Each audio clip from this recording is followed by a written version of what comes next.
morning, and thank you very much for having me here. This is a beautiful setting. To the Montague family, I only have filled this home with happiness and beracha. But I don't know if everyone back here understands what pain looks like and what pain sounds like. I'd like to describe it with a brief thought. Everyone here heard of Rabbi? Do you know where in the Torah she passes away? You look hard enough, you won't find it. It doesn't say that she passed away. Sarai Manu is a whole story. Rabbi Manu doesn't say. There's one word that talks about her nurse passing away, and Rashi says this alludes to the fact that Rivka also passed away. And Rashi asks this powerful question. I don't understand. It's Rivka Imenu talking about matriarchs. Why doesn't the Torah tell us? And she says, here's why. Because Rivka had a child named Esav. He wasn't a good man. And we were afraid that people would talk when she passed away. This is the woman who gave birth to Esav. They would curse her. Keresh Esav Imenu Esav. So in order to avoid that curse, the Torah hides it and doesn't tell us our passing. Now I have a question. I understand she had a challenge.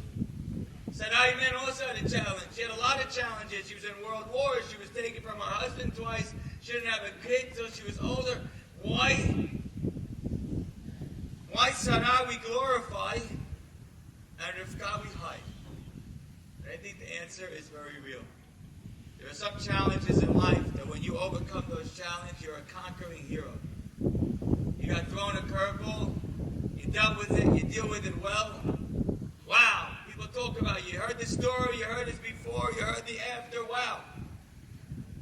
And then there are challenges that you're embarrassed of. If Guy Manu's challenge was one, she's embarrassed. She's lonely. She's dealing with it alone. And therefore, she doesn't want anyone to know. The pain of a single girl is not the kind of pain our community had 30 and 40 years ago for the most part. It's a modern, current, new pain. And it's probably the most common and most difficult pain in our entire community. And I get a lot of calls and a lot of texts and a lot of emails every single day. And they're about all different kinds of issues. But by far and away, the group that's got two phones, this one and this one, the group that's emailing and texting and calling, are single girls. I haven't gone on a date in 2 years. My two younger siblings got married and I'm alone. And until now, we had no answer for them. We would tell them, okay, go to a party on Sunday, get drunk before you get there, and maybe that'll attract the boy. Maybe if you go to some island for 7 days in the middle of the winter, maybe something good will happen. You got 7 days. By the time you're home, it's over for 6 months. That's what they're told. Until, enter, Hashem gave us the gift that is Mekudeshet.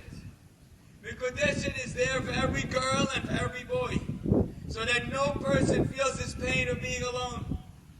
And sometimes a matchmaker calls with a good idea, sometimes it's not the best idea. But next thing you know, the next idea is awesome. Only takes one. So someone throws at you 3 prospects, 2 of them are not relevant, 1 of them is a good idea, you go on 4 dates, and it didn't work out, okay, there's hope. 2 months later, you go on another 5 dates, that leads to another 5, leads to another 10. Next thing you know, you're married and you have a family. The Joey Rabbi that we just saw already had a baby. It's unbelievable what could be done. There's no stigma. It's gone. I'll tell you the stigma. The stigma is 28 years old and feeling like nobody cares.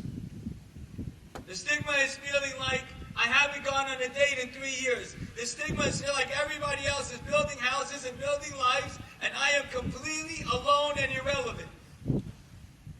Until Mekudeshet came along and said, your pain is our pain. Your struggle is our struggle.